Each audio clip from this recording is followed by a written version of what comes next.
À l'image de l'Afrique, l'Algérie est sans doute l'un des pays les plus riches au monde. Mais à l'image de l'Afrique aussi, l'Algérie est l'un des pays qui gère extrêmement mal ses richesses naturelles. Sur cette nouvelle vidéo de CNM+, vous allez découvrir les richesses insoupçonnables que referme le sous-sol algérien. Des richesses qui devraient faire de l'Algérie un des géants économiques de ce monde, et une puissance redoutable dans l'échiquier géopolitique mondial.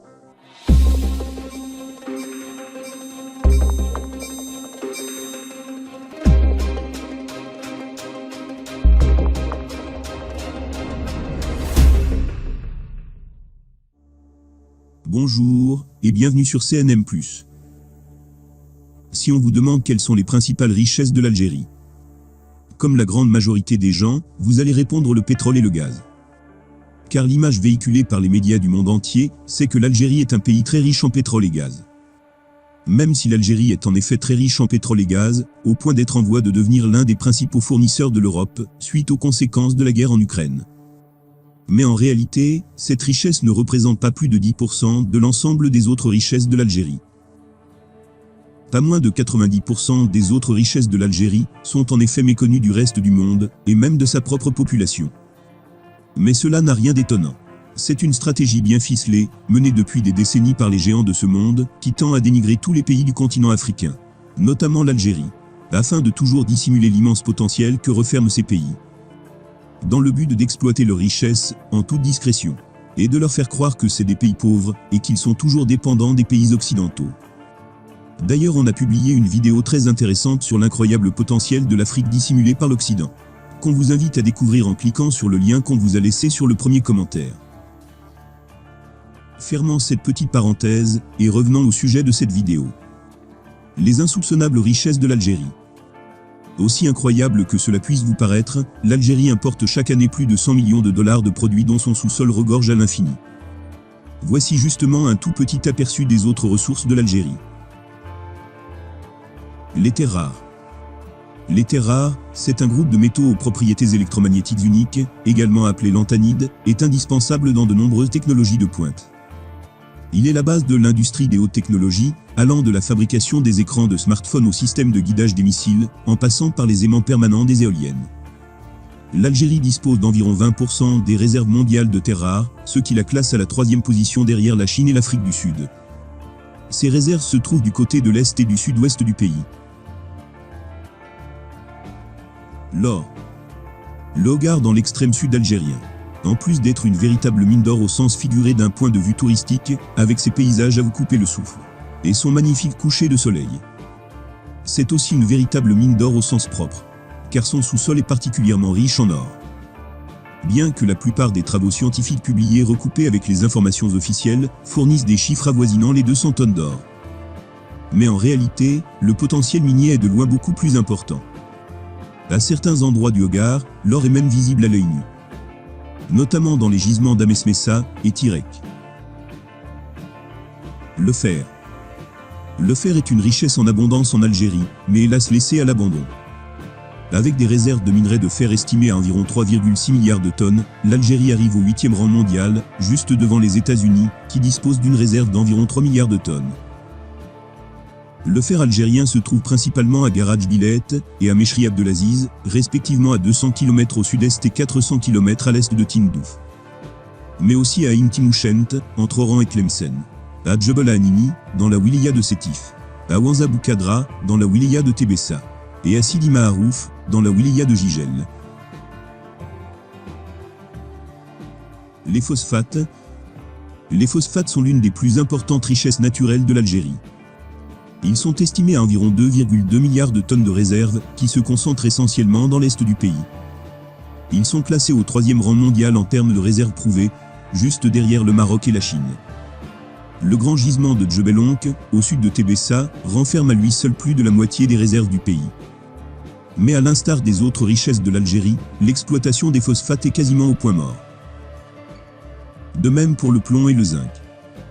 Le méga-gisement de zinc de Ouadamizour, dans la wilaya de Béjaïa, est à l'arrêt depuis plusieurs années. Pourtant, seule cette mine dispose d'une réserve qui s'élève à plus de 68 millions de tonnes, avec un taux de 1,1% de plomb et 4,6% de zinc. L'autre don du ciel, que l'Algérie n'a toujours pas exploité, c'est l'énergie solaire. En plus de son immensité et de sa beauté inégalée, le Sahara algérien aurait vraiment pu devenir la centrale électrique de toute l'Europe.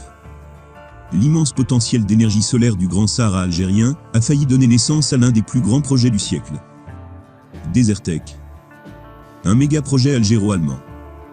Beaucoup d'entre vous ont déjà entendu parler de ce projet, mais très peu réalisent réellement l'ampleur de son potentiel énergétique. Pour avoir une petite idée, sachez que chaque kilomètre carré du Grand Sahara algérien reçoit annuellement une énergie solaire équivalente à 1,5 million de barils de pétrole.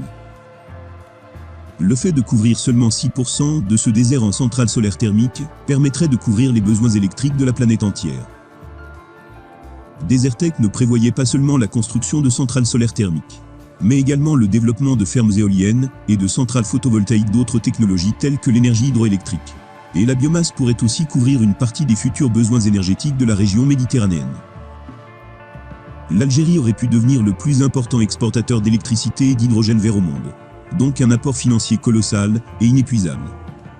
Bien que ce méga-projet eût suscité beaucoup d'intérêt et surtout beaucoup d'espoir pour le futur énergétique de l'Algérie. Mais il a finalement été abandonné sous prétexte qu'il était trop coûteux. Mais en réalité, d'autres raisons ont poussé à l'abandon de ce méga-projet. Pas besoin d'avoir fait Polytechnique pour comprendre que le plus grand perdant de ce projet était les centrales nucléaires françaises. La France est en effet le principal fournisseur d'électricité de l'Europe. Donc l'énergie solaire algérienne aurait pu mettre fin au nucléaire français. Il existe une autre ressource totalement insoupçonnée dans ce grand Sahara algérien. Sous la chaleur ardente de ce Sahara se cache la plus grande réserve d'eau douce au monde. Il s'agit de la nappe de l'Albien. Elle contient plus de 50 000 milliards de mètres cubes d'eau douce. La nappe s'étend dans une zone presque 2 fois plus grande que la France. Elle est à cheval sur 3 pays, la Libye, la Tunisie et majoritairement l'Algérie. 70% en Algérie, 20% en Libye et 10% en Tunisie. Déjà de nos jours, tout le monde reconnaît l'importance vitale de l'eau sur cette planète. Et dans les 25 prochaines années, l'essor démographique et la hausse des niveaux de vie que va connaître notre planète s'accompagneront nécessairement d'une explosion de l'utilisation de l'eau. L'eau va très probablement devenir un véritable enjeu politique et économique, bien plus que le pétrole et le gaz actuellement. Alors on espère que cette source d'eau douce sera bien préservée et protégée de toute pollution, notamment d'une éventuelle exploitation de gaz de schiste dans ces régions. L'autre ressource qui fait également parler peu d'elle, c'est le grand potentiel de terres arables. Avec une valeur de la production de plus de 25 milliards de dollars en 2021, le secteur agricole est de loin l'un des secteurs qui ont enregistré les résultats les plus remarquables durant ces dernières années, notamment dans certaines filières comme les céréales, les cultures maraîchères, l'arboriculture et la viticulture. Beaucoup de produits algériens sont même reconnus mondialement pour leur qualité supérieure. À l'image de ses oranges, ses dattes, ses figues ou encore sa fameuse huile d'olive. Bien que plus de 80% de la superficie de l'Algérie est constituée principalement de déserts rocheux, de Sahara, d'oasis et de massifs montagneux. Mais un nouveau phénomène grandissant est en train de révolutionner totalement l'agriculture conventionnelle. L'agriculture en plein Sahara. Avec des moyens dérisoires, des miracles sont en train de se réaliser dans ce Sahara algérien. Cette vue du ciel qui est à la fois étrange et spectaculaire, de ces cercles verts en plein milieu du désert, n'est rien d'autre que d'immenses champs agricoles, dans la wilaya de Oued Souf, qui est l'un des pionniers dans ce domaine. Dans quelques années, elle pourra même satisfaire la consommation nationale de blé et légumes. Voire même l'exportation, avec les autres wilayas voisines, qui sont en train de suivre son exemple. Ce n'est qu'un petit aperçu des immenses richesses insoupçonnées de l'Algérie. Mais sa plus grande richesse réside incontestablement dans sa jeunesse. Plus de 70% des Algériens ont moins de 30 ans. Contrairement aux grandes puissances de ce monde, qui ont des populations vieillissantes. Alors en plus de mettre des bâtons dans les roues de l'Algérie et des autres pays africains en général, pour qu'ils ne puissent pas se développer, afin de profiter à moindre coût de leurs richesses. On pousse également sa jeunesse à émigrer dans leur pays, afin de là aussi profiter de cette main-d'œuvre, qui leur manque de plus en plus. Les géants de ce monde sont parfaitement conscients que si jamais on laisse l'Algérie voler de ses propres ailes, non seulement tous les autres pays africains vont suivre cet envol. Mais cela va inévitablement enclencher le début de leur déclin. D'où leur intérêt à ce que l'Algérie, ni aucun autre pays africain, ne puisse jamais se développer. Et c'est sur cette note qu'on va clôturer cette vidéo, qu'on espère que vous avez apprécié. Et si c'est le cas, alors ne manquez pas de la liker, et la partager avec vos amis. Et de vous abonner à notre chaîne, si vous ne l'êtes pas encore. Merci, et à très bientôt.